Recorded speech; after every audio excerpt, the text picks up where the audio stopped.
Okay. It's already start.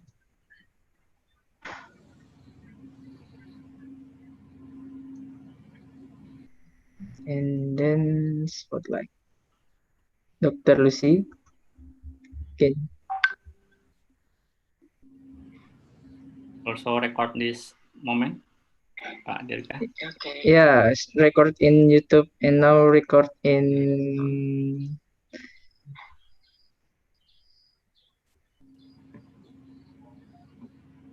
yeah. Spotlight. Already record. Dr. Lucy. Okay. Sorry. Also record this Zoom. moment, Pak Dirga. Yeah, record in YouTube and now record in. Oh, this is already record in Zoom and YouTube. Yeah. Spotlight. Already record. Dr. Lucy. Okay. Sorry. Okay, this and this. Record in YouTube and now record in. Oh, this is already record in Zoom and YouTube. Okay, wait for Dr. Lucy. Okay, Dr. Lucy, you can start this webinar.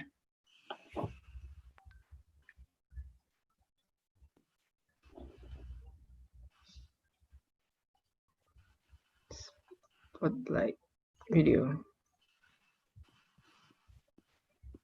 Maybe you can unmute.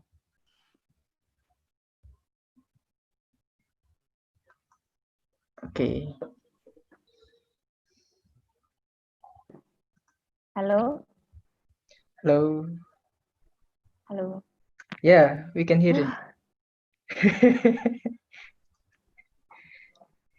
I don't know. Sometimes the internet is very fluent, but sometimes it's like this, unstable.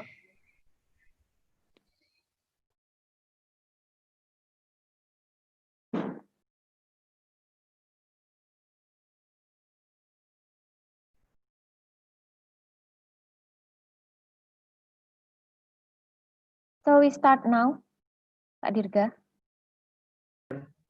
We can start now.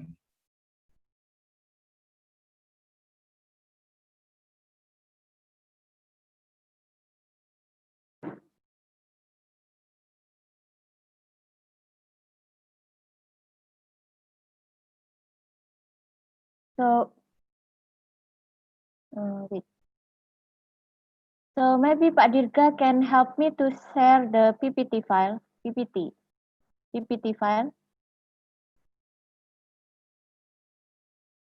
Our PPT file. Can you help me to share?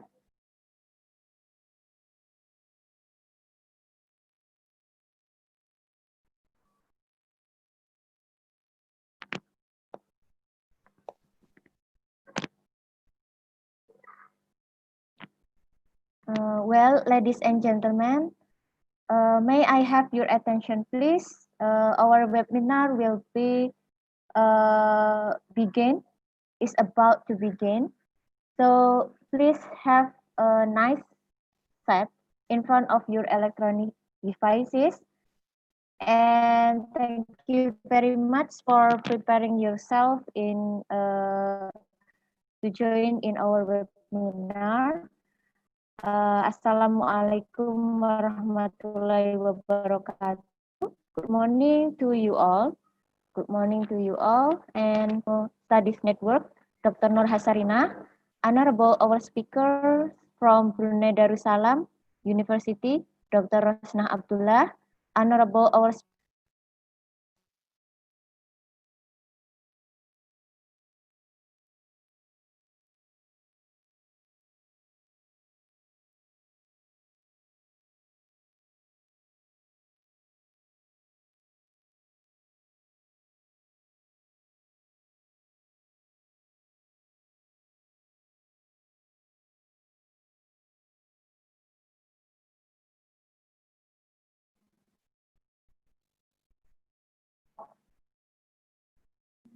Okay, well, ladies and gentlemen, May I have your attention, please? Our webinar is about to begin. Please have a nice set in front of your electronic devices. Thank you very much for preparing yourself to join our webinar. Assalamualaikum warahmatullahi wabarakatuh. Good morning to you all. Respectable to the head of Borneo Studies Network, Dr. Nur Hasarina. Respectable to our speaker from Brunei Darussalam,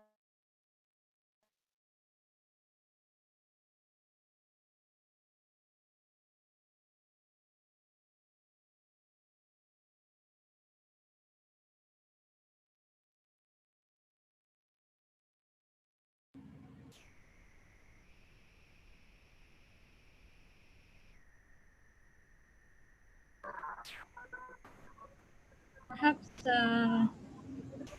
Madi, if I may start to give a warm welcome to everybody, if that's okay. Yeah. So, Assalamualaikum warahmatullahi wabarakatuh. While we wait for Dr. Lucy to come back, saya dan Dr. Hasarina, who is the head of Borneo Studies Network, currently the Secretariat Office, where we oversee all the programs under the Borneo Studies Network. So I would like to thank first and foremost to the organizing committee from the different universities for the first ever Borneo Studies Network international webinar. I would like to congratulate all of you for a successful, hopefully, a webinar and a very fruitful one.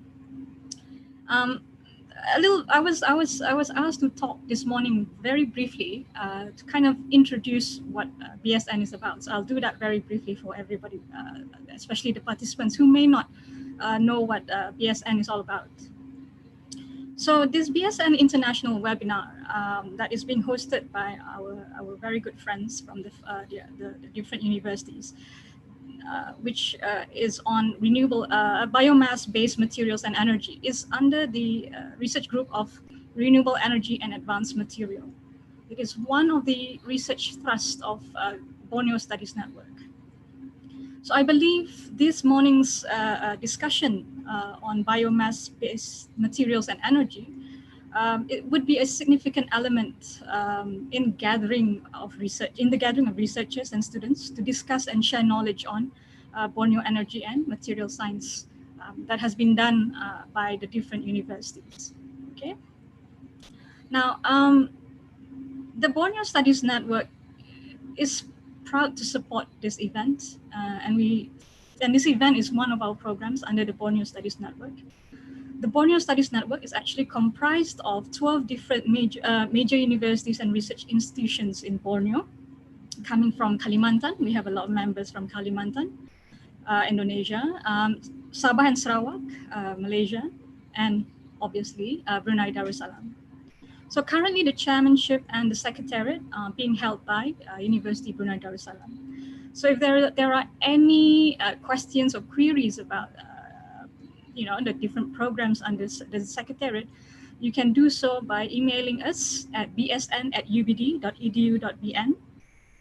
or check out our website on borneostudies.org. Okay. So the aim of BSN, I'll be very brief. I know you want to start the event already. So the aim of this consortium is actually to facilitate research, in which this morning's event is supposed to do. It's not just about research, but also it has that teaching collaboration, in where I understand this morning's event is also the bringing together of graduate students, okay, across all forms of discipline and universities. So it is a consortium headed by people of Borneo studying about Borneo, as well as the Borneo and its relationship to the other regions. There are currently 5 research thrusts under the Borneo Studies Network, and obviously renewable energy and advanced material is one of them. The other research trusts are Borneo Biodiversity, Cultural Heritage and Ethnic Groups, Sustainable Community Transformation, and Economy and Banking. So we welcome participants or interested parties, especially from our member universities, to come and do research with the other universities within the BSM collaboration or consortium. Okay. So we identified all these different research thrusts, including the energy and materials one, because we felt that it is important, particularly with the ongoing urbanization and development processes that's going on in Borneo, as well as the global impacts such as what we see today with the COVID-19, which has brought about new way of life, new way of conducting our lives, as well as new way of doing research as well. We've also done several undergraduate and graduate activities, such as the Borneo Youth Leadership Camp and Young Researchers Workshop. All this is about collaboration between the different members of the consortium. So though we are still impacted by the ongoing COVID-19, we hope to continue our programs and research collaborations with member institutions, though from a distance, as we are today. But this event this morning is a good example of how we overcome the distance and the issues that we are facing in current situation. So congratulations to all of you. So finally, I wish the facilitators, the speakers, the participants a very fruitful and productive session. And I hope we will meet again, inshallah, if not from afar, but also in person. Yeah. And may Allah grant you all a good health. May Allah grant you good health, particularly in this unique and trying time. Amin, amin, ya Rabbal Alamin. Thank you. Wabillahi taufiq wal hidayah. Wassalamualaikum warahmatullahi wabarakatuh. Thank you. Waalaikumsalam warahmatullahi wabarakatuh. So thank you very much, Dr. Hasarina, for officially welcoming the webinar. And now we are arrived to the awaited session. So I would like to give the time Dr. Rosna Abdullah to present her material about 15 minutes. And welcome to the speaker, Dr. Rosna Abdullah from University Brunei Darussalam, to deliver her presentation with the topic Biomass Energy Potential in Brunei Darussalam, an overview. Dr. Rosna Abdullah, please, time is yours. Thank you, Dr. Hasarina and Dr. Lucy. Okay, let me share the screen with you. Okay. Bismillahirrahmanirrahim. Assalamualaikum and very good morning to all. I'm Rosna Abdullah from the Center of Advanced Material Energy Science of University of Brunei Darussalam. I would like to share my view on the current theme with the presentation entitled Biomass Energy Potential in Brunei, an overview. Okay, before I go further, let me just introduce you what is CAMS. CAMS is actually a center, research center located in University of Brunei Darussalam. We are one of the active research center.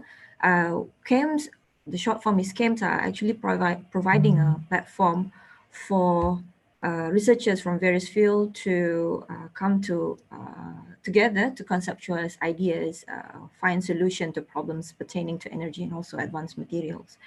And our main mission is to support economic diversification through innovation and also high quality graduate trainings. And our research core are nanotechnology as well as renewable energy, as you can see from the slide. And our primary function is to conduct research in the fields of energy and advanced material for the purpose of attaining sustainable living. We offer graduate programs only in energy and energy sciences as also material sciences. So if you would like to know further, you can just go to visit CAM's website on that link. Okay, now let's move on to the actual things to do today. Okay, let me start with introducing Brunei. This is with this Brunei's profile. Okay, so we are located in Borneo Island. Though we are neighbors, some people don't know where Brunei is. The capital city of Brunei is Bandar Seri Begawan. We are, if you can see, we are situated in this small piece of land in Borneo Island, surrounded by Sabah and Sarawak, with an area of 5,765 square kilometer. Our population is less than 500,000, and most of our country is still covered by forests, and our revenue is mostly based on oil and gas. So if we look at this red circles there, is mostly the towns and city of Brunei, where it's mostly densely populated area. And those are the places where most of the activities are done within the country. So the rest are still covered with forests. So we have what we call as Brunei Vision 2035, and most of our activities and also mandates from the government will be based on this. So the aim is to turn Brunei into a nation widely recognized for the accomplishments of its well-educated and highly skilled people, measured by the highest international standard, as well as we want to make sure the quality of life is among the top 10 nations in the world. And we also want to see a dynamic and sustainable economy with income per capita as among the top countries in the world. And for the energy, we have what we call as Brunei Energy Whitepaper. It has been established not a long time ago. I think it's less than 10 years now. We have this mission and this vision and mission to have sustainable energy for Brunei Darussalam's prosperity, as well as to drive Brunei's economy into a sustainable future. So under this energy white paper, we have 3 strategic goals. One is to strengthen the growth of oil and gas upstream and downstream activities.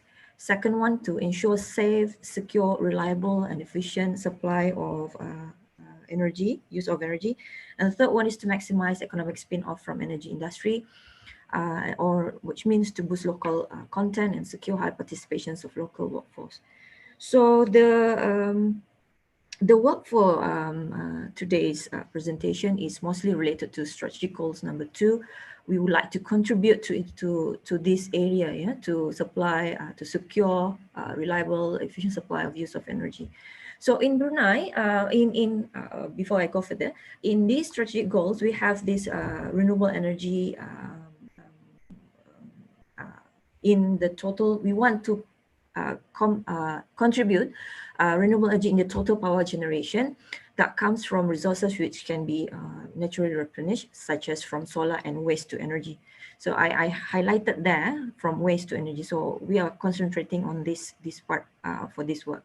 So currently Brunei only have installed 1.2 megawatt solar power plant as a pilot project. So there's no other biomass renewable energy involved. And let me just bring you to the current scenario. So Brunei actually relies majorly on fossil fuels for its national energy security and also booming economy. That's why we have minimal interest in the use of renewable energy. However, because of worldwide interest on renewable energy, and also we want to diversify its energy sources and strengthen its energy security. So we want to see, and we set out a goal of adopting 10% electricity from renewable energies by 2035. So what sort of renewable energy potentials do we have? So there was one study done by our university. We have quite good energy potential from solar. We have theoretical possible annual potential from wave, tidal, and also offshore wind power. Because today's today's theme is on biomass, so it falls under bioenergy. So we have estimated about estimated potential energy generated up to about 47 gigajoules per year. I think it's quite an impressive amount of energy. So that's as an overall overview, yeah. So under that, we have what we call potential biomass resources. For this purpose, I only mentioned 3 different biomass resources, which is municipal solid waste, agricultural waste, and also woody biomass. So for municipal solid waste, well, this is not good because Brunei is considered as one of the highest waste disposal society per capita. We generate about 1.4 kilogram of waste or garbage per person per day. So you can imagine how much that amount for, let's say, about 400,000 people. But on top of that, we can see that it's going to be a reliable source of MSW. So annual average MSW was found to be around 1,190 kilotons. So it's quite a reliable sources. And our MSW mostly consists of food, paper, plastic, metal, glass, and others. Others mean rubber, textile, diapers, and so on. So the estimated annual production is quite high for food, and 18% for paper, 16% for plastic, 4% for metals, glass and others about 26%. So we have quite good resource of SW. And for, I just combined the woody biomass and also agriculture waste. Approximately, we have about 8.8 gigajoules of annual biomass energy potential. And Brunei mostly recycle the agricultural waste through composting. So we don't have so much agricultural activity for the purpose of bioenergy application. And we have various agricultural solid waste such as coconut shell, coconut fiber, corn fiber, rice husk, and sawdust. And that's the amount of energy potential that we have per year in millions gigajoules. So let's just go through this briefly. It's a case study on woody biomass. We have abundant unused biomass leftovers as biofuel resources, an average about 380 tons of wood potential per hectare across the country. So we have a total number of 24 sawmills distributed in Belait here, in Tutong, and also in Temburong. None in, this is where the capital city is situated, so none in the center city.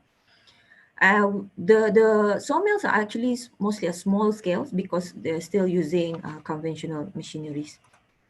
So this is we did a sampling in this for different areas. We have sawdust and labs of logging, after logging activity, and so on. So these are the wood samples that we use. I think these are quite common in Borneo perhaps, or even in Southeast Asia. We have this kering bulat, kapur batu, yellow meranti, and white meranti, and so on. Yeah, and we use this wood sample for this analysis, and this is how we prepare doing the logging. And for this one, we use the sawdust, and we only use the sawdust which has a 500 micrometer in size. So this is the method that we use. We use acetone extraction, thermal analysis, and other analysis just to oversee these wood samples.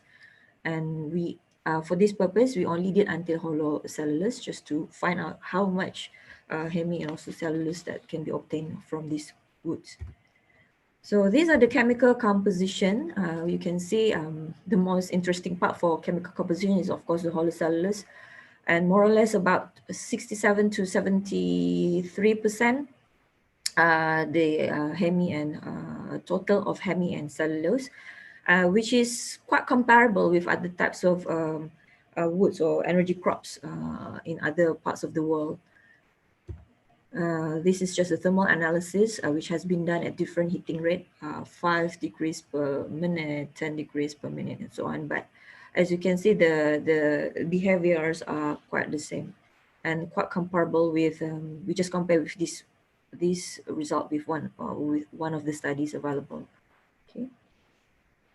And this thermal degradation is just showing the step that may have corresponded for the hemi cellulose and also cellulose as well as lignin.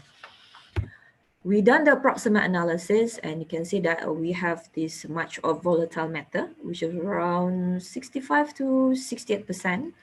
Again, which is quite comparable with other results from other parts of the world. We have around 30% of fixed carbon from these wood samples. These are the XRD patterns for quite similar for all of this wood. Mostly they are natural cellulose, and this is quite important to know because this will give an impact on what sort of treatment that we want to use to produce what we require in further process, bioenergy or biorefineries. Showing the next slide is showing you the SEM images of these different types of family of woods. And the most important part is this one is the calorific values of the wood samples. Is a standard measure of the energy content of a fuel. So it's a fundamental characteristic of a fuel which is useful for planning and also control combustion plants. Let me just skip this SEM because we only have a few minutes left. Okay, so what sort of things that can be done? So this slide showing the capacity of biomass resources for different types of application under biorefineries, energy, medical application, and so on. So for wood biomass, we can do different conversion processes, hydrothermal, using heat, using chemical, which is very common, acid, alkali, hydrolysis, also enzymatic. So from these processes, we can obtain further products under biorefinery, or even under different process under biorefinery. So on top of that, what are the constraints? Because you see that Brunei have biomass potential for bioenergy purposes, but what sort of things that hinders this to happen? One is the competition, obviously competition with conventional fuel, because if you compare the price of the low unleaded petrol price of Brunei, which is only cost 50% of our money per liter, is very, very cheap as compared with renewable energy or biomass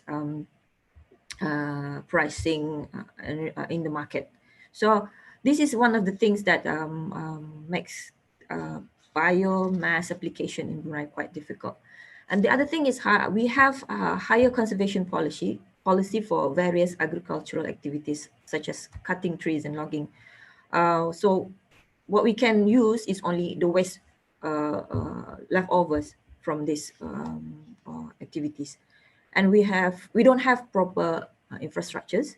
And also another thing is social acceptance because of the lacking of knowledge and the know-how to process in the long run.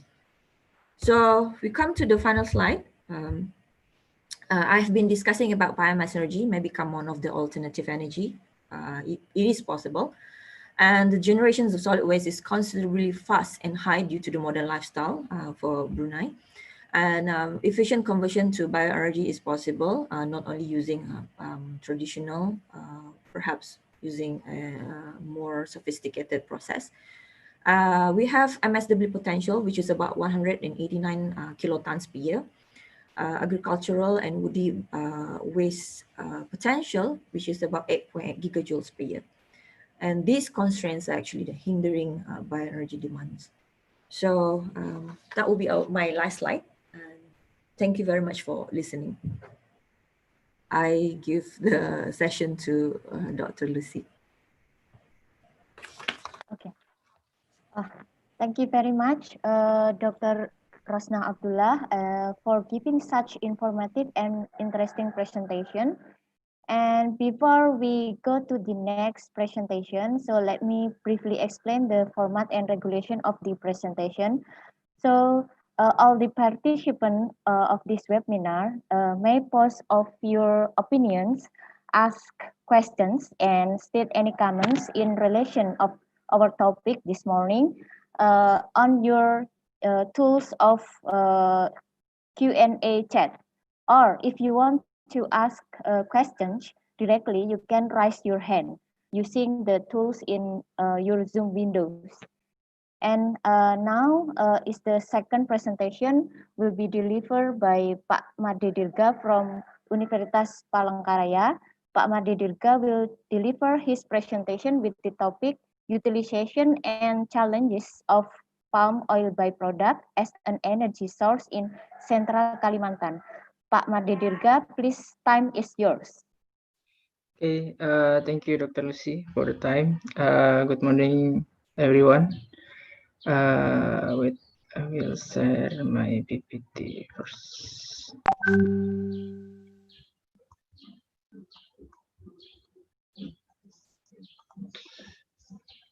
Okay, good morning, everyone. Tabe salamat linguna latai, salam sujud karende malempang, adil katarinu wacuramin kasaruga basengat kajubata. Arus. That is our authentic salam from Central Borneo or Kalimantan Tengah.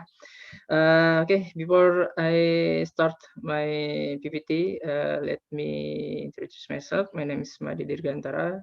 I'm from Physics Department, Faculty of Mathematics and Natural Science, University of Palangkaraya. You can contact me on dirgantara.made@mipa.upr.ic.id. Okay, before we start, talk about bioenergy in Central Kalimantan or Kalimantan Tengah. I will introduce you. Where is Palangkaraya? Palangkaraya is in Kalimantan Tengah, region Indonesia, Kalimantan Tengah province. This is Palangkaraya. This is the iconic of Palangkaraya, Kahayan Bridge, and Kahayan Rivers. This is a Tugu of Tugu Soekarno, we call, where Palangkaraya cities began. And this is University of Palangkaraya. Welcome. And this is our authentic, maybe Black River in Sebango National Park. And this is me, where it's in Sebango National Parks. Okay, let's start the outline. This first overview of palm oil industry in palm oil Indonesia, and then utilization empty fruit bunches, and then utilization of palm kernel cell, and the last is challenges. Maybe I will not talk in detail about the utilization, just the general. Okay, let's first overview of palm oil in Indonesia.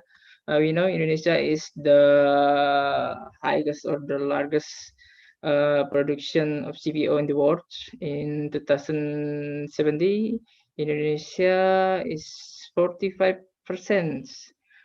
production of the total production in the world, with 36 million ton production. That is data from 2070.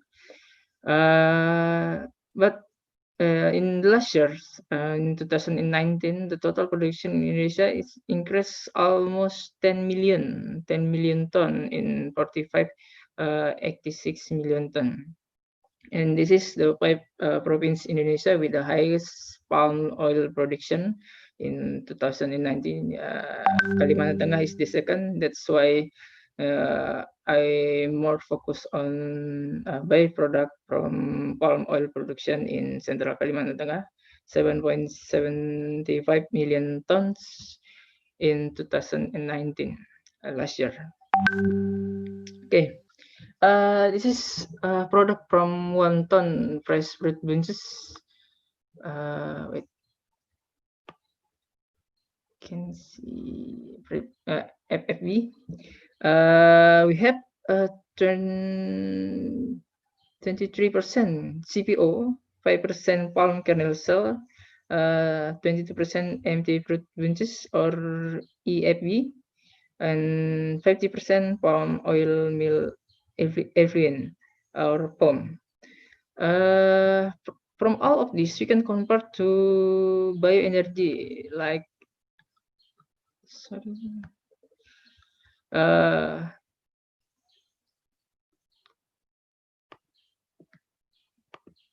CPO, we can convert to biodiesel, palm kernel cell, nowadays as a co-firing coal in the steam power plant, and we can convert to briquettes, and the EFB we can convert to biogas, and pellet, and POME we can convert to biogas. But today I will focus more about a solid byproduct.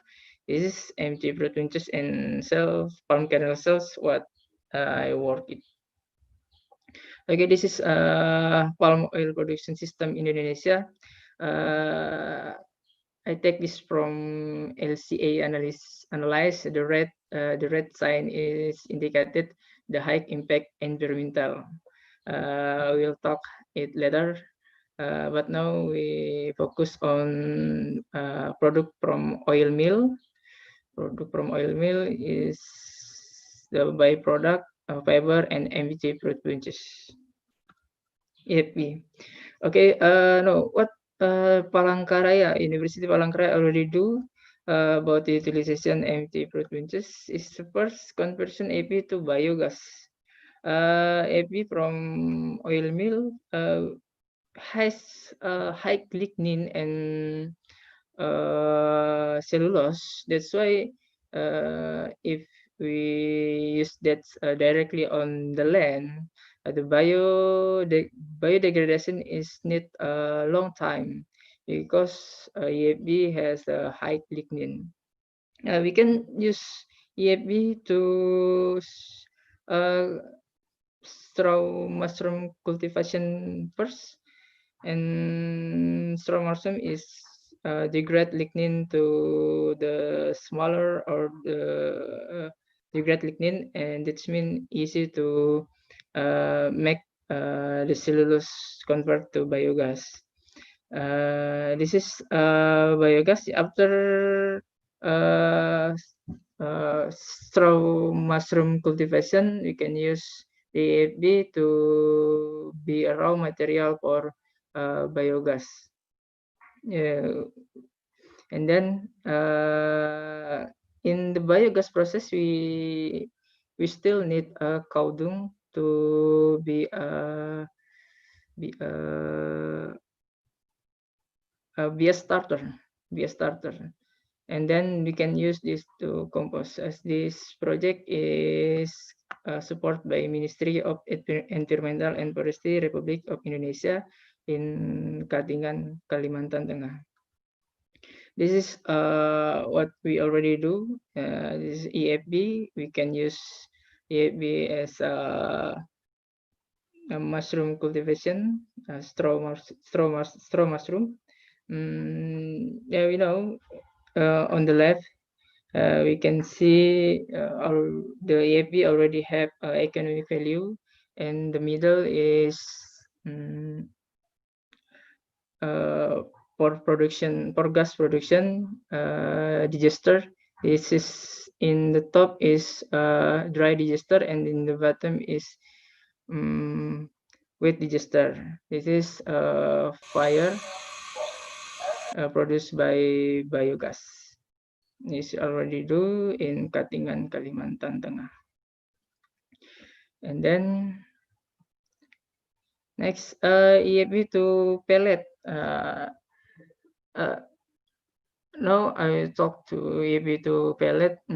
This is supported by Ministry of Energy Mineral Resources in Republic of Indonesia. Why we need to convert the biomass to maybe to pellet or to biogas?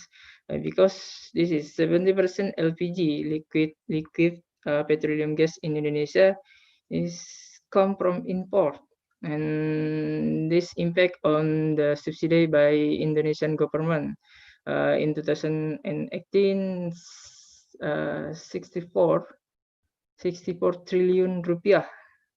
This is very hard to our government to maybe because of that we need to have an alternative to decrease the import LPG in Indonesia. Okay, this is our maybe our new project to convert EFB to pellet and organic fertilizer. It start with EFB, and we can convert EFB by non-carbonized process. We can have pellet maybe more than 4,000 calories per gram. This is a caloric value, and then in the process to pellet. To make a pellet, we have a byproduct is like a liquid. This is can be used as organic fertilizer. We can bring back this to the palm oil plantation and go back to oil mill, the product of palm oil. This way, I think this is good for every part of this industry. And from pellet, we can have a biochar. After we burn the pellet, we will have a biochar, and this is good to do for fertilizer. This is where we try to burn the pellet with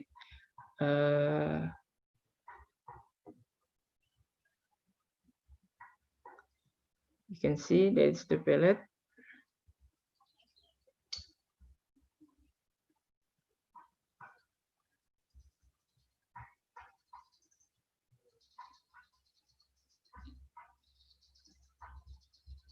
Okay, by use non-carbonized pre-treatment process, maybe 3.5 ton of EAB can be converted into 1 ton of EAB pellets and 170 kilogram of EAB organics.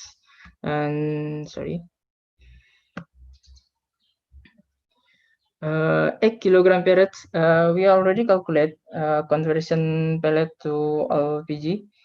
8 kilogram pellets equal to 3 kilogram LPG. 1 kilogram pellet we calculate in 1,250 rupiah.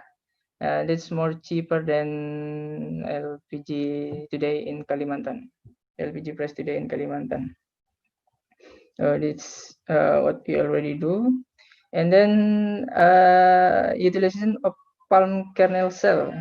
This is one of my research. I work in palm kernel cell. Palm kernel cell is the highest caloric value in all part of palm oil.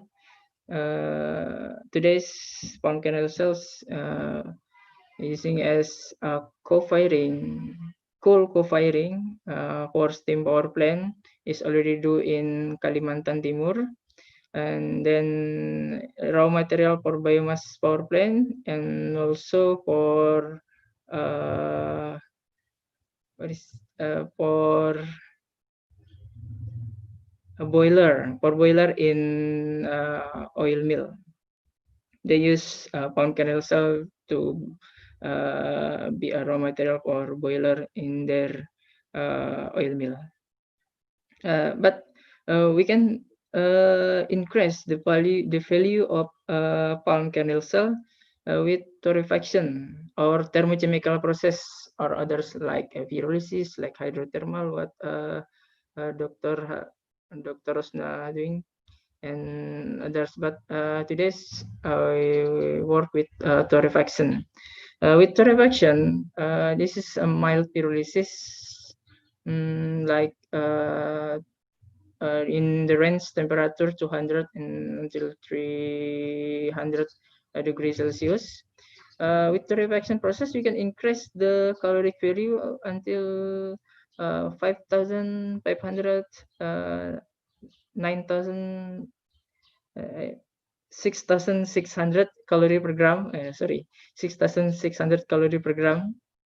Yeah, we can increase the caloric value, and in the torrefaction process, we also have byproduct that is liquid smoke, who have a dominant acetic acid and phenol. This is a valuable chemical. We can sell this maybe higher than torrefied palm kernel. We also surprised the acetic acid and phenol is very high on the liquid smoke produced from torrefaction process, torrefaction palm kernel process. And then we can use this torrefied palm kernel directly on the co-firing steam power plant, or we can make other product like a briquette. Briquette is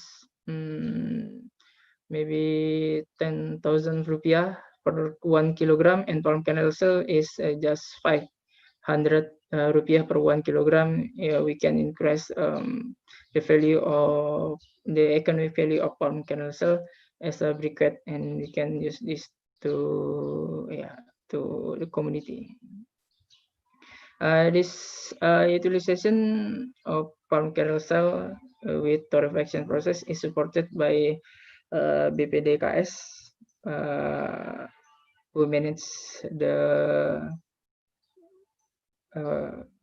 industry, the palm oil industry in Indonesia.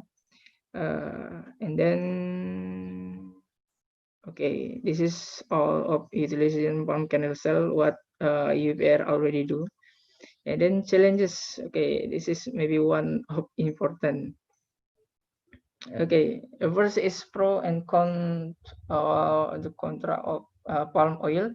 The pro is already talk about economy issue, improve of the economy. The economy increase region income, triggers and develop facility infrastructure in remote area. We know, like for education, for healthy, the road in the remote area where palm oil is grown. And then the contra is, I always talk about environmental issue. Increased emission from plantation due to failed technical cultural activity, increased emission from palm oil mills due to process and waste generate, and increase in CPU productivity also increase the waste or the byproduct of the palm oil. So from this, what we will decide? We will stop it, or we have a solution. Maybe we will try to have solution to this environmental issue, because when we compare the palm oil with others oil core plant, palm oil has the highest production in 1 hectare, in per hectare, maybe almost 4 times or 5 times others in 1 hectare. So if you choose to stop this palm oil and change to sunflower or others, maybe it can make more environmental impact. Now the government is stopped to the new area of palm oil. That is good. And what we will do to solve the environmental issue? This is from LCA analyze. Applying technology to reduce emission. This is, I think, good for applying in the palm oil industry. Some of industries already do this, and they can reduce the emission. Like maybe my previous slide about red sign or red box, that is a high impact on environmental. This is a critical point emission. Wait, remote. Where is sign? Okay. This is critical emission on productivity. The government stopped to open new area for palm oil, and then we need to increase the productivity, like in Central Borneo or Central Kalimantan Tengah.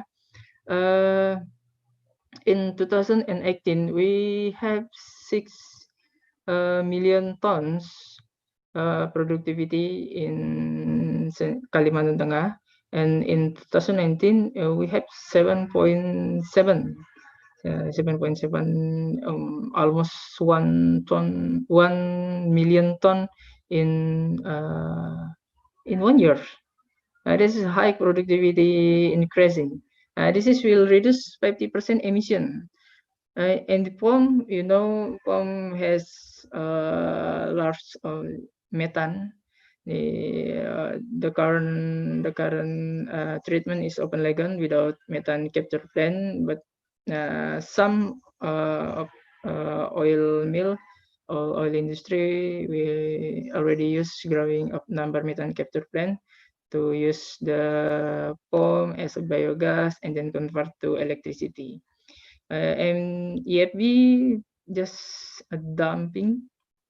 We can use this fertilizer or energy or mushroom cultivations or others to reduce the emission from EFB and sell. We can fully convert cell to the energy. This will also reduce the emission from and trunk in plantation. We also can use this to energy. Maybe I will try it. But today is used as animal feed and furniture to replace the forest wood. Pest management, we can use natural predator to reduce the emission, and increasing UER is the palm oil mill. This is increase production efficiency of CPO. High efficiency will reduce the emission. This reduction is without calculate the other impact, like if we use palm kernel cell to replace or substitute coal, it's mean we reduce the coal emission. Maybe with good management, this palm industry will have a good impact to the environment. Okay. Sorry. And then next. Okay. And then what is other challenge to convert all of the part palm oil to energy is the company is already in the comfort zone with CPO production, and that's why they want to invest more to have a facility for maybe biogas from home or pellet from EFB. They are already in the comfort zone with the CPO production. That's why we need the government to have a policy and to make the company or the entrepreneur in palm oil industry to utilize all of part the palm oil. Like my previous slide, we can utilize maybe all or part of the palm oil. Okay, this is my last slide. The conclusion. I have two conclusion of my presentation today. First is palm oil has a very high potential to be used as an energy source. We know every part of palm oil we can convert to energy. With proper management in the palm oil industry, the impact on the environment can be minimized, and it's also support reducing the use of fossil fuel. Maybe it will be make a more benefit or good impact in environment. Okay. Okay, thank you for Borneo Studies Network and all panelists in this webinar. I bring back to Dr. Lucy. That's all, Dr. Lucy. Thank you. Dr. Lucy? Well, ladies and gentlemen, okay, yes. Hello, Pak Dirga. Yeah. Hello, all. Yes, thank you very much, Pak Dirga, for such informative and interesting presentation. And before we start to continue to the third presentation, I would like to remind to all the participants of this webinar, if you have the questions and opinions or any comments, you can use the tools by raise hand in your Zoom windows, or you can chat your questions in the Q&A chat. And then now we come to the third presentation, and this presentation will be delivered by Ibu Sri Rezeki from Universitas Tanjung Pura, West Borneo. Bu Sri will deliver her talk with the topic Prospect of Converting Biomass-based Material into Energy in West Kalimantan.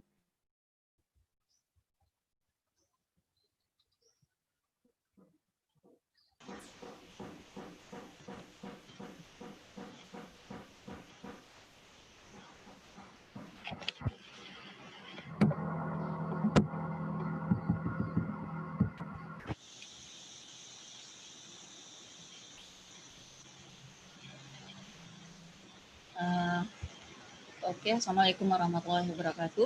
Good morning, everyone. Thank you for the moderator who give me the chance to give this presentation.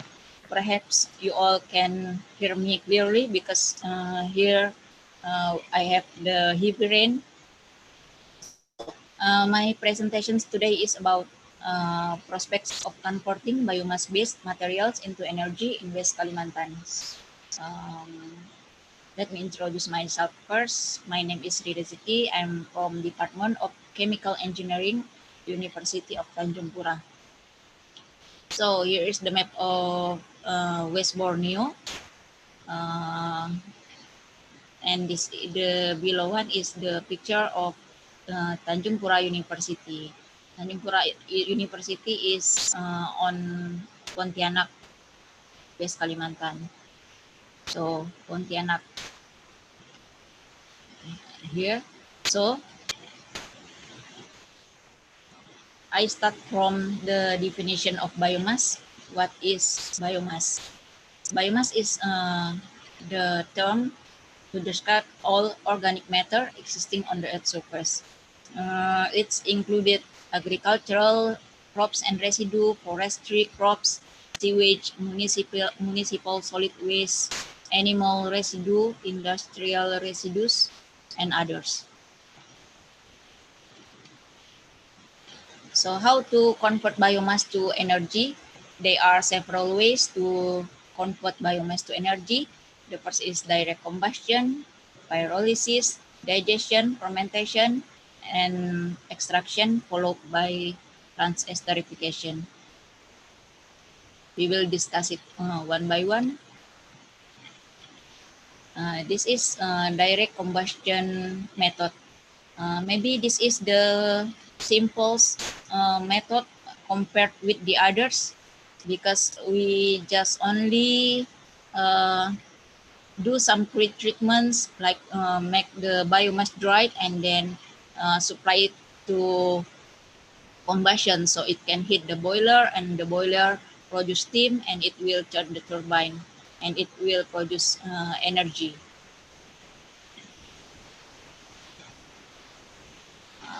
How about the potential of biomass in West Kalimantan to convert by direct combustion?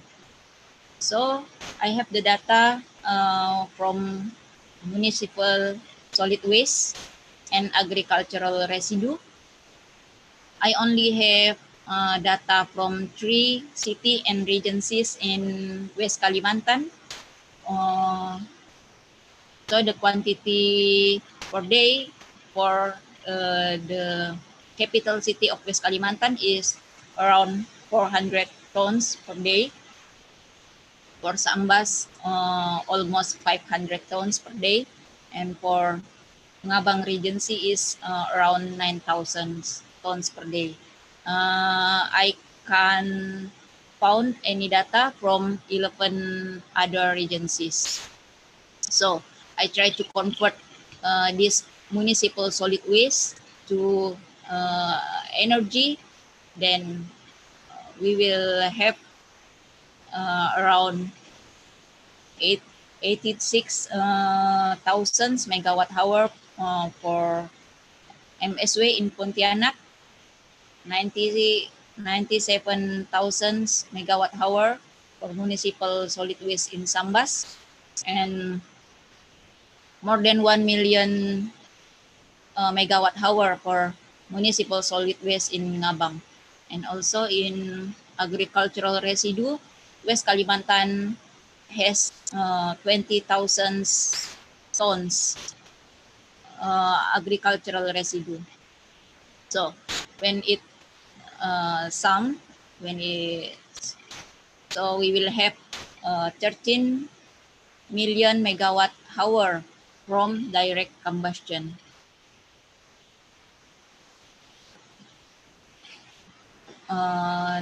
The 20 million ton agricultural residue, I collect the data from this plantation. In West Kalimantan, we have rubber, coconut, hybrid coconut, palm, cacao, coffee, garlic, clove, candle nut, areca nut, sugar cane, sugar palm, rice, and corn. So we have the productive plants and also non-productive plants. Non-productive plants is the plants that is broken, or we can get the crop because of disaster, pests, and others. And this is the conversion. In the 1 hectare of rubber, it will have 100 trees per hectare. For coconut, 143 trees per hectare, and then we can calculate it, the trees in non-productive area. I just calculate the energy from the non-productive area.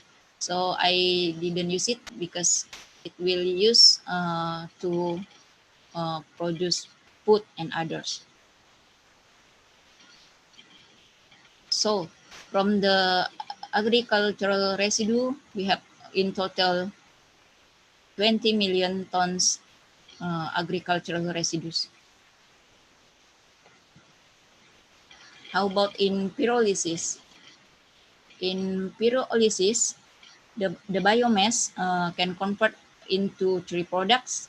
They are gas, and also char, and also bio-oil.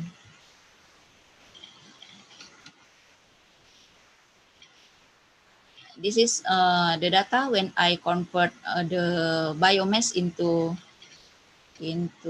energy by pyrolysis. So we can get the 142 million megajoule gas, 476 million liquid, and 428 million megajoule char.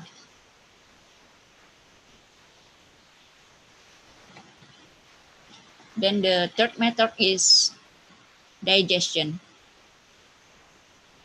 In the digestion process, we can also use the biomass such as animal manure, energy crops, and food waste, and we send it into an anaerobic digester, and then it will produce biogas. And then we can extract the methane and then use it as fuel for vehicle, or use it to produce electricity.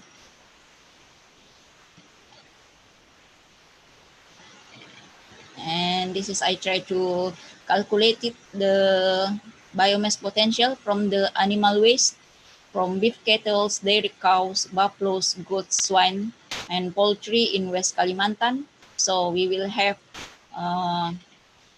700,000, almost 800,000 meter cubic biogas per day, and it is equal with 1,500 kilowatt hour biogas per day, electricity per day. And the fourth method, we can use fermentation, where biomass we send to pre-treatment way, make it small, and then send it to some process, hydrolysis, fermentation, followed by distillation, so we can get the ethanol. This is some plants that we can use as raw material to produce the bioethanol: rubber, coconut, hybrid coconut, palm, cacao, coffee, garlic, clove, candle nut, pinang is areca nut, sugar cane, sugar palm. And the potential of bioethanol, you can see in the next slides. And also from the rice, corn. For the rice and corn, I just get the residue like straw and others. I didn't use the rice itself and the corn because it for the food needed. So I can calculated the residue and convert it into energy. So we can have 9 million megawatt hour from rice residue and 300,000 megawatt hour for corn residue. And all in all, for bioethanol, we can get the 6 million kiloliter from the agricultural residue.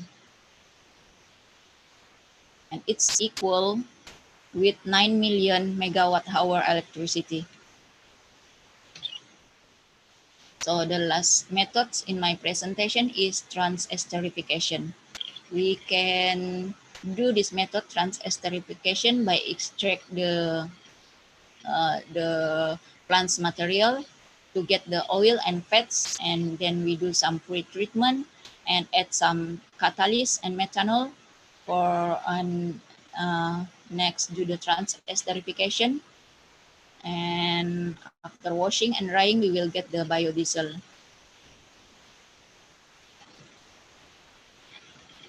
This is some plants that have potential to be extracted and esterificated to be biodiesel, such as palm, coconut, hybrid coconut, soybean, peanut, cacao, rubber. And this is amount of the plants in West Kalimantan.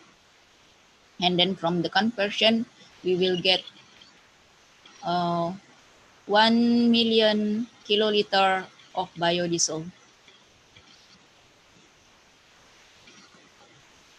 So what is the challenges to convert biomass into energy in West Kalimantan? The first is the land is defragmented from one to another's, and the second is the most of the farmers are small or marginal, so they difficult to access the information and also the facilities, and also the government policy it need the hard will to use biomass as the energy resource. And also the transportation cost from one area to another area, it's also not cheap. So the conclusions from the several methods, in West Kalimantan we will get 13 million megawatt hour from direct combustion, where the raw material is MSW and MSW and agricultural residues. And from the pyrolysis, we can get around 300 megawatt hour from municipal solid waste and agricultural residues. And from digestion process, we can get 1,500 megawatt hour per day from animal waste. And from the fermentation process, we can get around 9 million and a half megawatt hour with the material agricultural residues and some crops. And from the esterifications, we can get 2 million megawatt hour from crops oil. So that's all my presentations. Many thanks for your attentions. Good morning. Assalamualaikum warahmatullahi wabarakatuh. Waalaikumsalam warahmatullahi wabarakatuh. Okay, well, thank you very much, Ibu Sri Rezeki, for the presentation. So I think we have already received questions, but before we answer the questions one by one, we will continue for the last presentation. And in our last presentation, will be delivered by Dr. Sunardi from Universitas Lambung Mangkurat. Dr. Sunardi will deliver his presentation with the topic wetland-based biomass for functional material. Dr. Sunardi, please, the time is yours. Thank you, Dr. Lucy. Thank you, Dr. Hasarina from Borneo Studies Network. Good morning, everybody. In this moment, I would like share about wetland-based biomass for functional materials.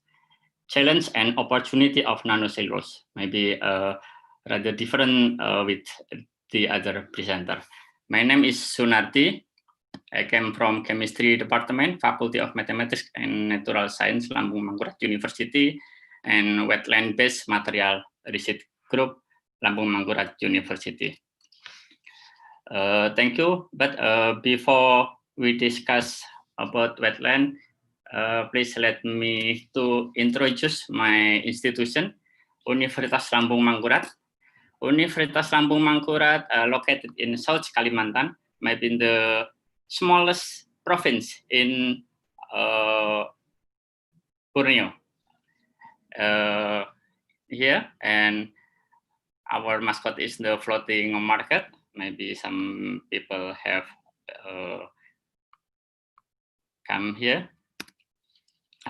And Universitas Lambung Mangkurat have 3 campuses actually in Banjarmasin, 2 campuses in Banjarmasin and 1 campus in Banjarbaru. And we have more than 100 study program from diploma until doctoral program. And the distance of our campus is about 40 kilometers. So that is a very long distance if we must every day go to the campus 1 or campus 2.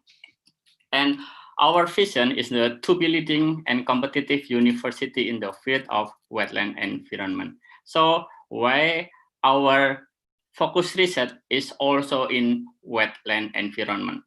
Because our target we can to be the center of excellence in wetland environment. Okay, wetland. What is a wetland? Some people said wetland as a wasteland atau lahan sampah. Because this wetland, the condition sometimes is very marginal. The area always covered by water during all year. So very limited activity can do in this area. And according to Ramsar Convention, peatland and swampland is also categories in wetland area. You know, wetland in Indonesia is the second biggest wetland after Brazil. In Sumatra, more than 7 million hectares, and in Kalimantan, almost 6 million hectares of wetland. This is the photograph of the biggest peatland in Kalimantan in Sebango National Park, Central Kalimantan. And because the condition, some people also assume that wetland is a problem. Why wetland is a problem? Because wetland ecosystem have low productivity, and this land also marginal and cannot be utilized because always covered by water. We remember that in 1995, President Soeharto declared program lahan gambut 1 juta hektar, 1 million hectare peatland program for converting the wetland to the rice farming. But this program failed. And now President Jokowi also declared the new program Strategis Nasional, to make Central Kalimantan as a food estate or lumbung pangan. Hopefully this program can success. And we remember that almost every year we have sad story, especially in South Kalimantan and Sumatra. forest and land fire or kebakaran hutan dan lahan always happen. And every year we export smoke disaster to Brunei, Malaysia, and Singapore. And that is a big problem for us. This is the picture when people try to stop burning peatland. And this picture is a condition. I took this picture at 11 September 2018 at about 8 morning. Very thick smoke around in the sky. So when condition happen, we must wear masker. Not only when this now, but in COVID, but when smoke disaster happen. But wetland also a potential, a big potential, because wetland support the development and life of the Indonesian people. Hundreds or maybe 1,000 million people depended on the wetland. And wetland also to be water regulation and biggest carbon storage in the world. Wetland also have 1,000 biodiversity. So that is a big potential for us. This is the condition of wetland in South Kalimantan. Some wetland also changed to palm oil plantation, like in Central Kalimantan, like Mr. Dirga presented. But some parts still also naturally. This is the sago plantation, and this is the rice farming in Jejanggit, Barito Kuala. This is the vegetable farming by local people. This is near Samsudin North Airport. Besides convert wetland to the other function, maybe for palm oil plantation, naturally wetland have the indigenous plant that's called paludiculture. Paludiculture is a native plant in wetland, swampland, and peatland, and they can grow well without drainage in the acid condition. According to the Gissen, 1,000 higher plant species have been recorded in swamp forest, and more than 500 species have a non-use. In wetland also found more than 200 useful timber, more than 200 known to have a medicinal use. Maybe in the last case is Bajagah Tunggal from Central Kalimantan that is very famous last year. And many plants can use as food source and other uses like latex, fuel, and dyes. So paludiculture is a sustainable alternative of wetland management. This is categories of paludiculture species. Some plant is quick harvest. Some plant proven commercial crops might be quick harvest, and proven commercial crop have used by local people. And some plant is still unproven commercial crops, and this is need advanced research. This is an example of some paludiculture plants that cultivated by local people. Sagu, main use for starch or food and feed sources. Nipa, that is for sugar and maybe second generation bioethanol. Gelar, Melaleuca kayu put. The main use is for construction, firewood, and essential oil.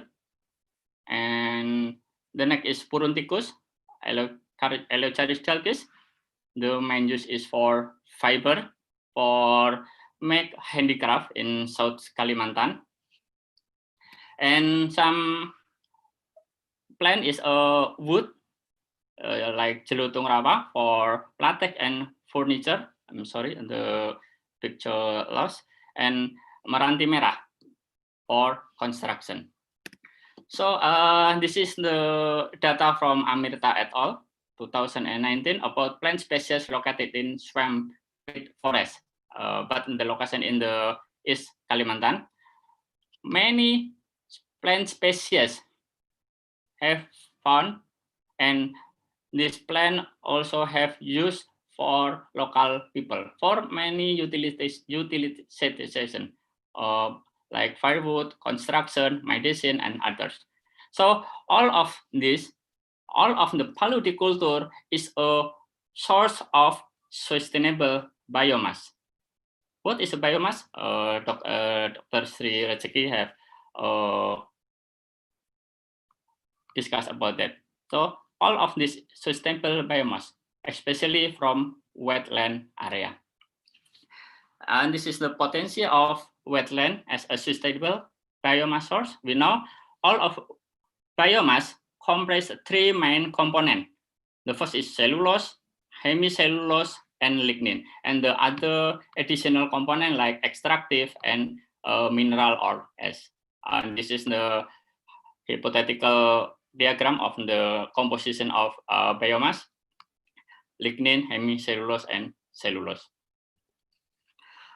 And this is the chemical composition of paludiculture from South Kalimantan. From sago or metroxylon, we can get biomass for bark, hampas, and frond pulp.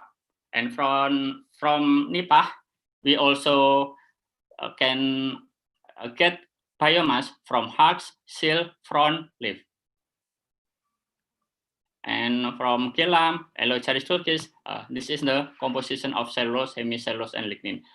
From this data, we know that the chemical content of biomass, chemical content of cellulose is more than 30%.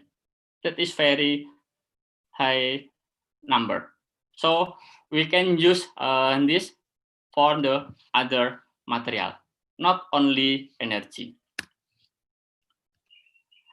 This is research about lignocellulosic material. We know biomass lignocellulosic material have used for produce biofuel, like Mr. Dirga research, Dr. Rosna Abdullah research, and others, and for enzyme production. This is the lignocellulose biomass can be substrate for white root fungi. Biomass also can use for animal food, composite, fine chemical, and pulp and paper. This is a detail of cellulose derived product from cellulose or C6 sugar. We can use for paper product, fiber, biofuel, consumable, bioplastic, and chemical. And this is hemicellulose derived product. Hemicellulose is a C5 content in the hemicellulose. This material, all this component of wood, can use for produce biofuel, chemical, and this is xylitol. Xylitol is a sugar, low calorie sugar. Maybe we often find in supermarket xylitol gum, and this is very expensive. This product came from hemicellulose, from wood or non-wood material. And this is the lignin derived product, also can use for energy, chemical, resin, fiber, and other products. So biomass is very useful. And other function, maybe if we focus on cellulose, we have a big challenge and opportunity to produce nanocellulose, especially from wetland biomass. Nanocellulose is the cellulose in nanoscale, in size 1 until 100 nanometer. And this is the picture of nanocellulose. This is the size of nanocellulose. We can compare with wood in the macro size. This is a nano size. This picture is the result from our research. This is nanocellulose from Nipah fruticans, and we found that picture A, the suspension is sedimented in the few minutes. This indicate the size of cellulose is still big, but in the C picture, we know the suspension is very stable. It indicates that nanocellulose have produced in this research. This is the easy indication when we produce nanocellulose. Okay, this is the picture. Okay, how to produce nanocellulose? From wood or non-wood material, the first step is pretreatment to remove lignin and hemicellulose. And we only get the cellulose. And after that, we can acid hydrolysis using sulfate acid and maybe HCl to remove the amorph region and remain the crystalline part. So we can get nanocrystal cellulose. Why nanocellulose is very important for us? Because nanocellulose different with nanomaterial, other nanomaterial, maybe from inorganic material, nanocellulose is very sustainable because cellulose also sustainable, renewable and abundant, especially in Borneo. And nanocellulose also green disposal, easy to degradable, and very biocompatible. Nanocellulose also have high aspect ratio and high surface area. This condition make properties of nanocellulose is very perfect. And if we use nanocellulose for enforcement or for filler, maybe composite on plastic, the product will have high strength and high modulus and also high thermal stability. And nanocellulose also have the unique character. The surface of nanocellulose can be modified to get other properties, maybe from hydrophilic to hydrophobic. This is some application of nanocellulose from contraction, from filtration, maybe di sini from to make a membrane, to implant a biomaterial for packaging, composite, hydrogel, pulp and paper with functional using, and for electronic sensor. Very large application in industry.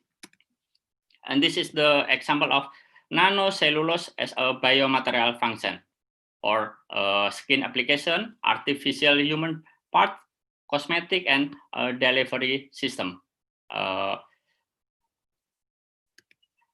And we can also modify the nanocellulose for other function, maybe for super hydrophobic nanocrystal cellulose. This nanocellulose can use for oil absorbent because the surface to be hydrophobic.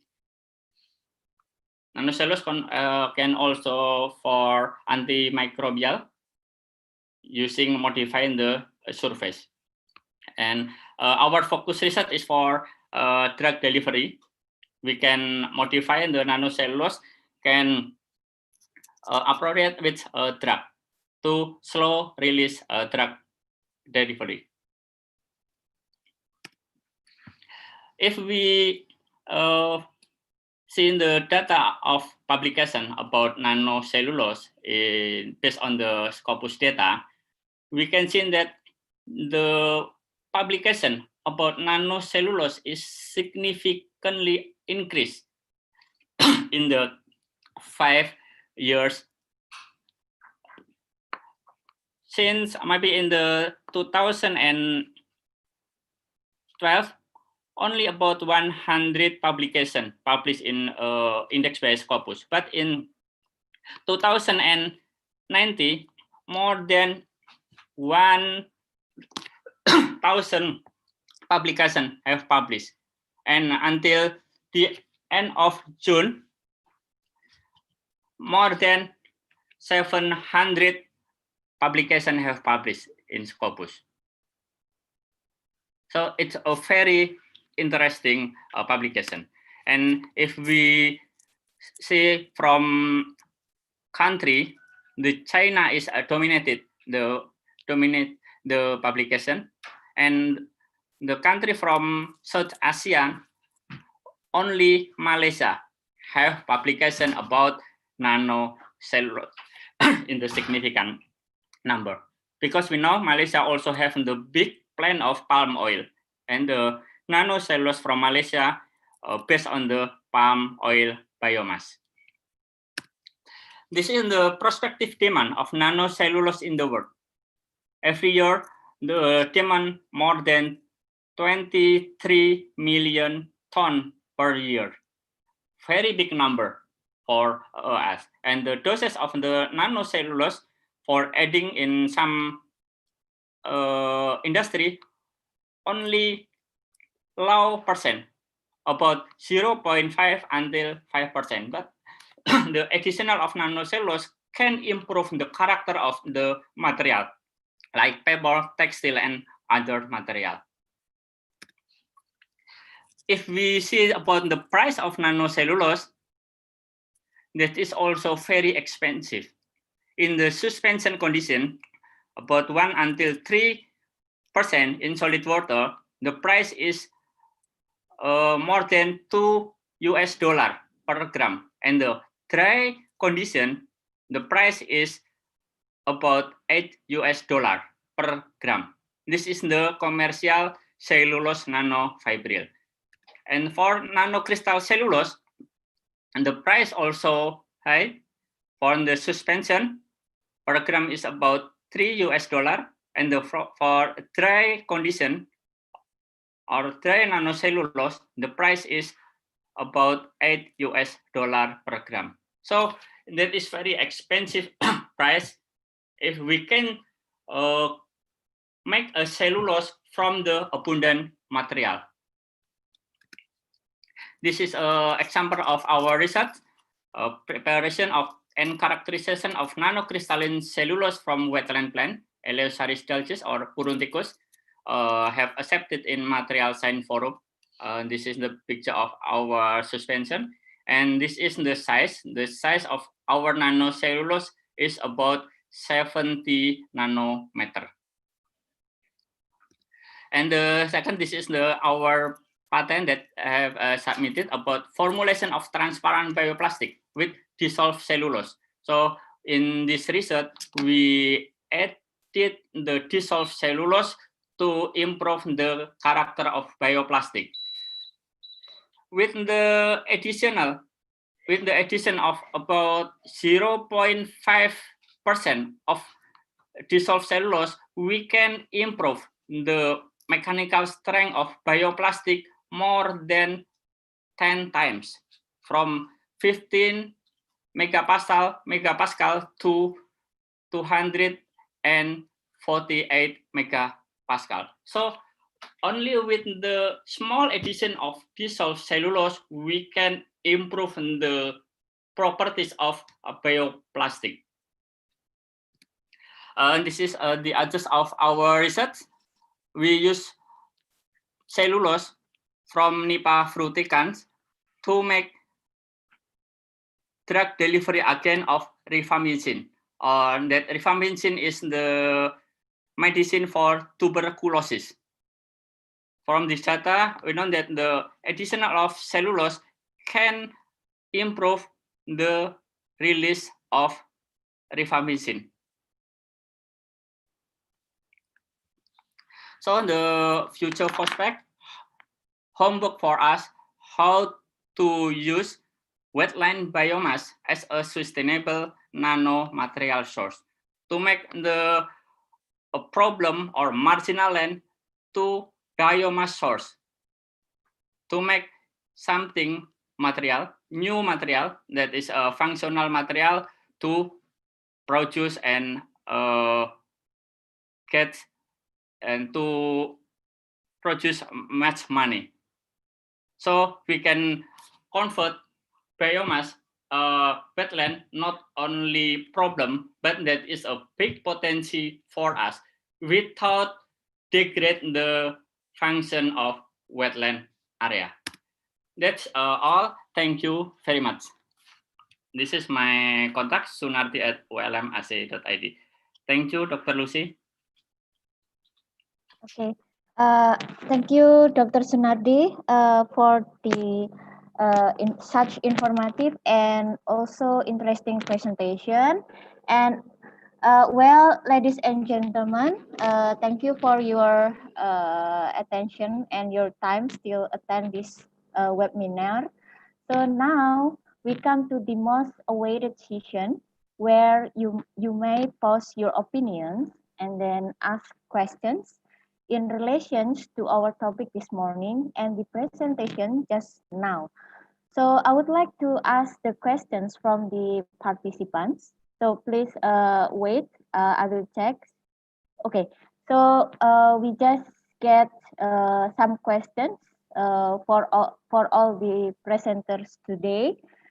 So here are the questions. So for the first questions, I think this is for Dr. Rosnah Abdullah.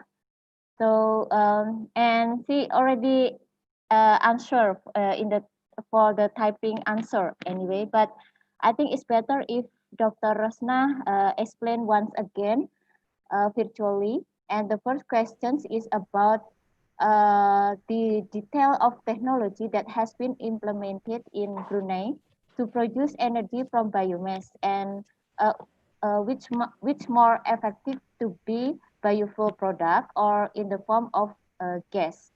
And then the other questions is about what kind of the transformation can we carry out on this compound to generate the bioenergy. This is for Dr. Rosnah. So I think Dr. Rosnah can explain or answer that questions virtually now. So Dr. Rosnah, please, time is yours. Okay, thank you, Dr. Lucy. I can just read from what I've written here. But anyway, thank you for the questions from Karyani and also Ren Lim. For the first question, it was about details of the technology that has been implemented in Brunei to produce energy from biomass. As I mentioned in the slide, we haven't actually have a big sort of technology for productions of bioenergy. It is just done in the research center as well as universities, still under research basically, because we don't really have the urgency to use bioenergy. Okay, and for the other question, what kind of transformation that can be carried out on these compounds, which is hemicellulose and lignin. So I answered them, well, more or less, here's the answer. For wood, as mentioned by the other presenters as well, we know that cellulose is the hardest part to be hydrolyzed. So we usually get rid of hemicellulose as well as lignin in order to reach the cellulose part. So the question is about hemicellulose and lignin. So the transformation process or the conversion processes for hemicellulose and as well as lignin, probably the same. Can whatever is used for cellulose can also be used for hemicellulose and lignin. It's just that the condition will be milder, probably lower temperature or lower heat is needed. The products from hemicellulose and lignin will also be different from what we obtain from cellulose because of the different chemical structure. Yes. So yeah, that's the answer from me for those two questions. So now is continue to the questions for Mr. Digantara. So Pak Made Dirga, time is yours.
Okay, sorry. Okay, sorry. This is maybe this question is okay. I need to repeat it. Where is the question, Dr. Lucy? Yeah, hello. Can you read the question for me? Okay. This. The questions is from Institute Teknologi Kalimantan. Hello. Yeah. Institute Teknologi Kalimantan. So the question is two questions.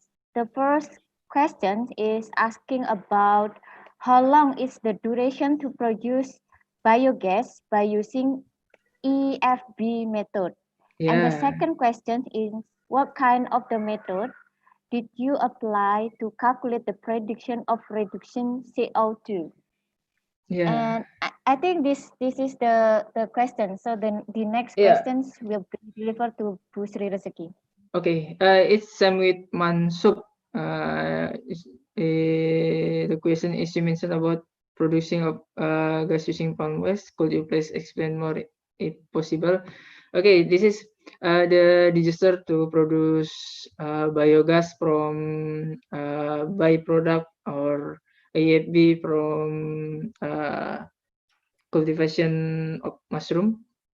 Okay, this in the bottom, in the middle bottom, this is a dry digester where we put the EFB and sorry, maybe I need the pen spotlight. This is a wet digester where we put in cow dung, kotoran sapi. We still need kotoran sapi here to be a starter for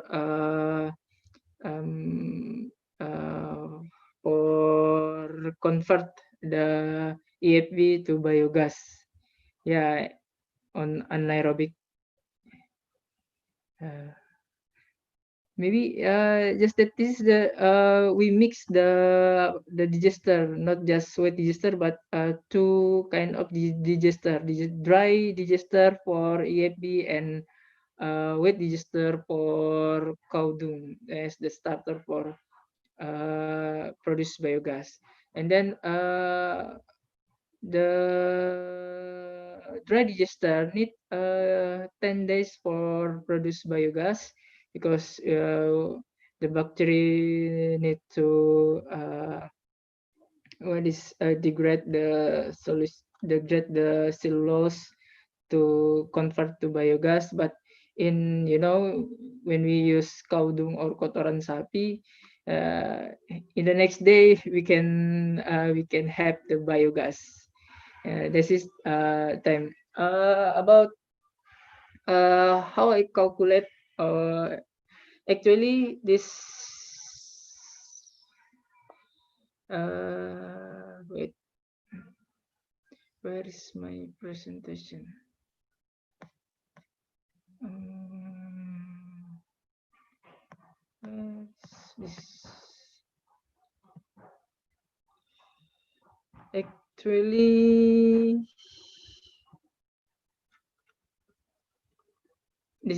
Actually, this is not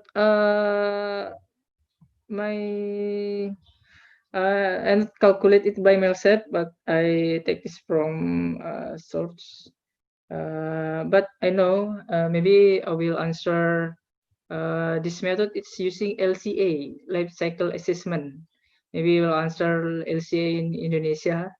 LCA itu adalah sistem untuk pengukuran tidak hanya emisi tapi semua semua dampak lingkungan dari hulu hingga ke hilir. Dari hulu hingga ke hilir. Jadi kita bisa menghitung nggak hanya emisi CO2 tapi juga bisa ke emisi cair, padat dan lain sebagainya. Jadi kalau ingin, if you want to maybe calculate more about the impact, environmental impact, you can use LCA method. You can learn it or others, and the paper is already already maybe in Indonesia LCA is new, but in other countries LCA is old method.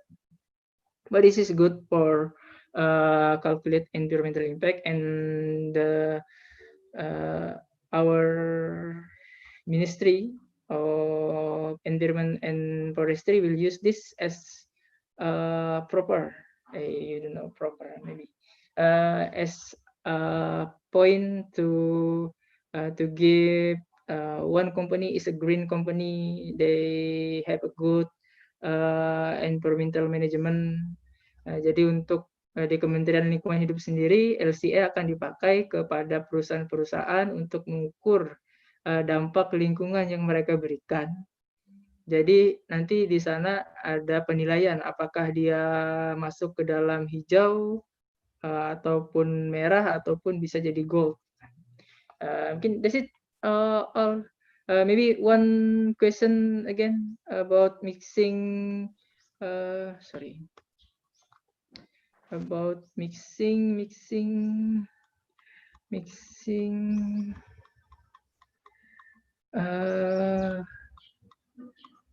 palm kernel cell mixing palm kernel cell or mixing biomass with coal. This according to your caloric value. Jadi tergantung nilai kalor yang digunakan saat itu, your initial caloric value of your raw material. Jadi kalau misal pakai kalor dengan when you use coal with low rank dengan rank yang rendah, maka kita bisa mengganti semua dengan with 4,200 kalori per gram we can replace all coal, but the problem is the availability of the biomass.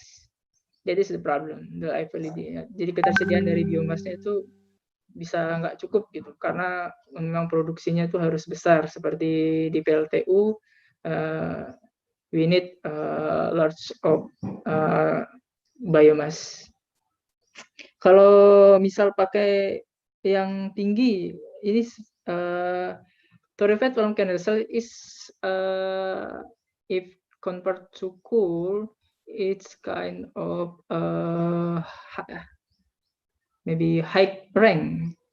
5,500 and 6,600 is a high rank of coal. We can replace the high rank of coal. Then that's it.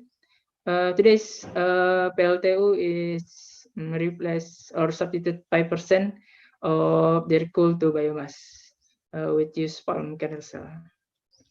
Okay, thank you, Dr. Lucy. Okay, well, thank you for your explanation, Pak Dirga. But I think this is the last question that still related with your presentation. Yeah. And the questions is asking about why. So far, most companies use is much for oil palm trees. This is requires transportation and labor costs. But why the company is not interested in converting EFB into energy? And the second question is how to say this is so based on the analysis of economic and environmental aspect, which method provide the highest economic value and the smallest environmental impact, converting the bioenergy or conventional utilization as much? So I think this is need to answer from you.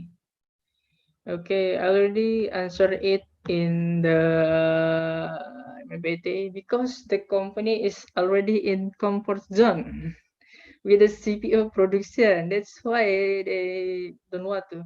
Why I should invest more when this is already good for me? But in my presentation, we know the potential of EAP is very high to produce an energy, and other problem is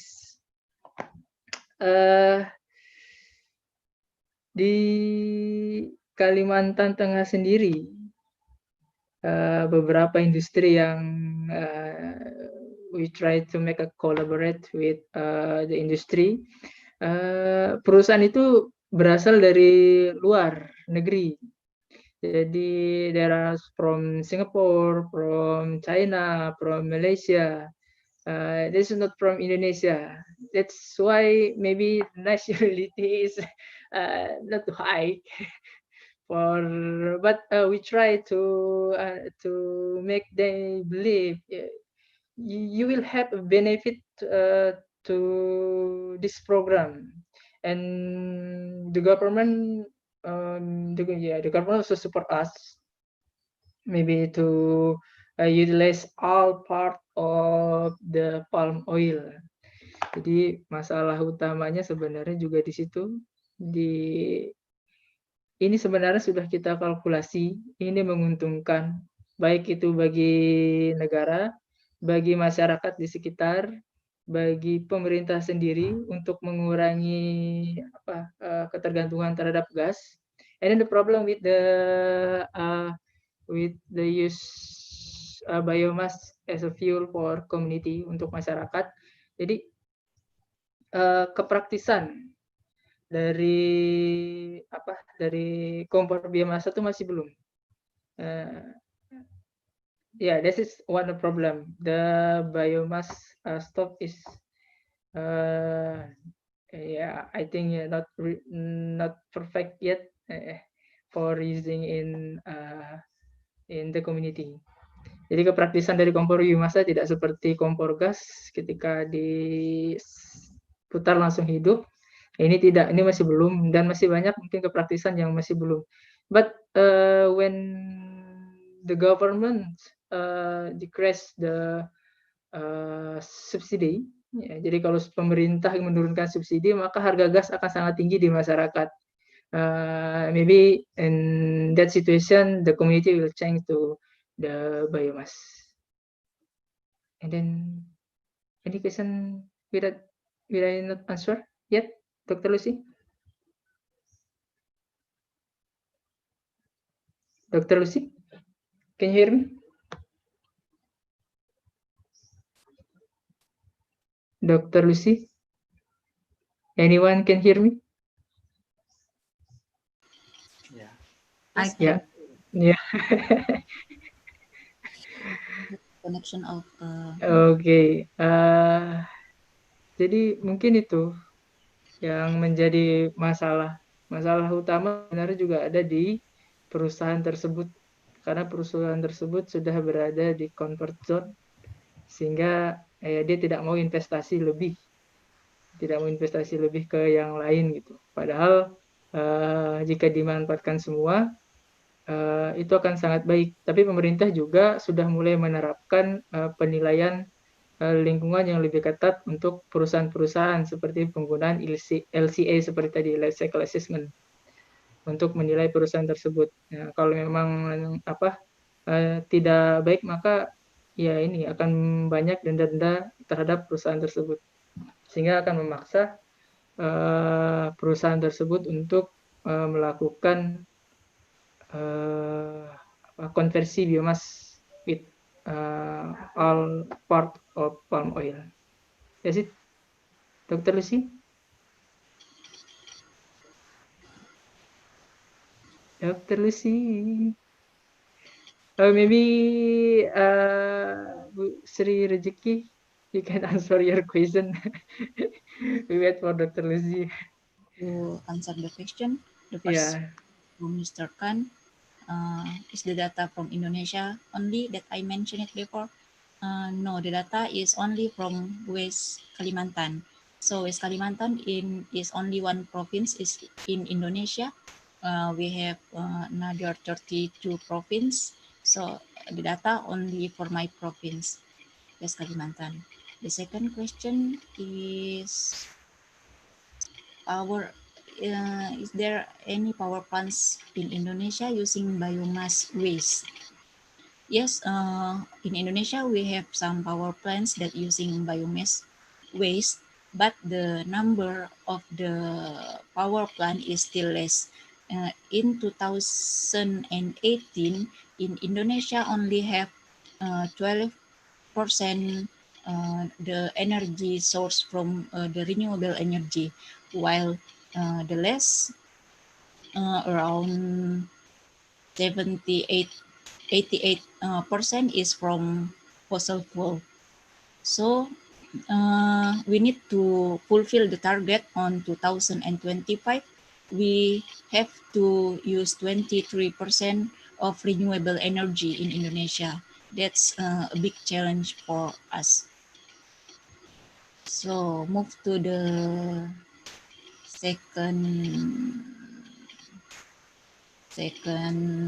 the third question from Miss Nopi. Which method is better? So it's very depends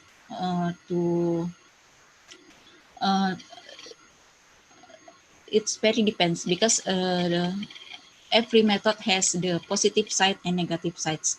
Like the direct combustion, it's very simple way, but the gas emission is high for SOx and NOx and others. And like pyrolysis is a little bit difficult, but then we can get the three products from that method: the char, the oil, and the gas. And for the biogas, it is the way to get the clean energy, but it's really not easy to work with such animal waste. It's something very disgusting. And then and also for the bioethanol, and it's also not really easy to work with microorganism because it needs special maintenance to make them grow. But the product is clean energy.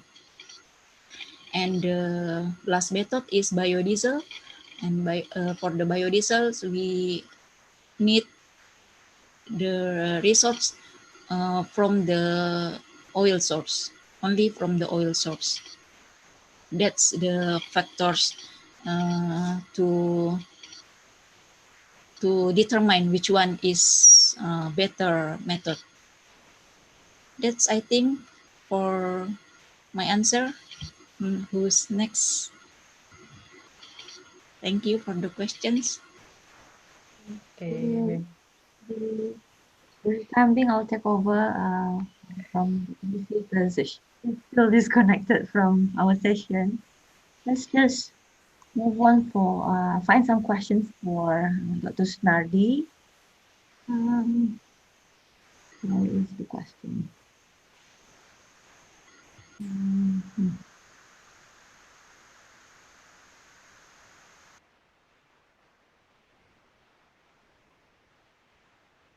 Can't find any question for Dr. Snardi. Have you answered some of your questions, Pak Snardi? I have answer in the Q&A, but Maybe you can repeat the answer. yeah. So what kind of crop that can be used as biomass?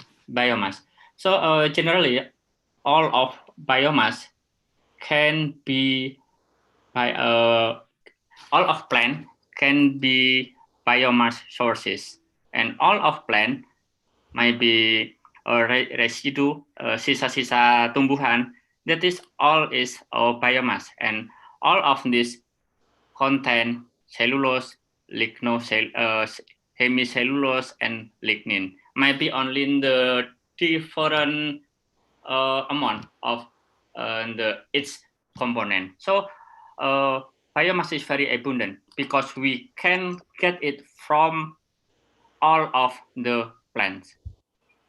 Maybe like that. And then the second question about the cost of produce nanocellulose. Yes, produce nanocellulose is very expensive, but if we have good tools, maybe using mechanical methods, that is very cheap. Maybe in Indonesia, Pusat Penelitian Biomaterial have the tool to make nanocellulose easily.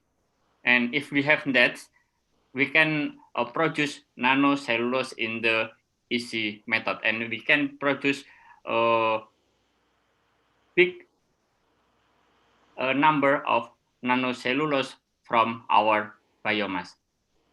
Maybe that is my answer, Dr. Rosna. Dr. Lucy is back. Shall I pass this to Dr. Lucy? Okay, I'm coming back. So I think all the questions already answered, right? Yes. Right. So I think it's better if all the presenters take some discussion or conclusion that can answer all the questions from the participants. And how to say, we finally, I think, and the time is already end. So we finally come to the end of this webinar. So before I close this webinar, I would like to take the opportunity, make the conclusion from what the speakers have presented. So the first is biomass is seen as one of the promising optional resources, and the environmental issue, especially the increase in emissions due to the technical field, culture, and CPO production process are the main things contrast to the industry. And the other thing is, we need to has more how to say technology, especially in Borneo, to support the converting of the materials to be the bioenergy. So I think this is all the discussion for this webinar today. So I would like to thank you very much for the speakers for such informative and interesting presentation, and also to the participants for very active involvement. And hopefully this webinar is beneficial for everybody. And once again, thank you for the attention. Good afternoon. Wassalamualaikum warahmatullahi wabarakatuh. Waalaikumsalam. Waalaikumsalam. Terus mungkin info untuk semua partisipan, for all partisipan, we already record the attendance list. That's why, yeah, we already record the attendance list, and we will send electronic certificate for the attendance list in Zoom webinar. Yeah. Oh yeah. Yeah. Before I close this seminar, so for the all participants, I think I already announced in via chat to the all participants who only attend this seminar fully from the beginning until the end will receive the certificate. And then the for the confirmation and attendance links, I already write in the chat. And then also we will share the how to say the topic, the file presentation today by email. So together with the certificate by email. Thank you very much. So any other state or comments? No, thank you. Okay, good afternoon all. Wassalamualaikum warahmatullahi wabarakatuh. Waalaikumsalam warahmatullahi wabarakatuh. Okay, I will end this on YouTube. And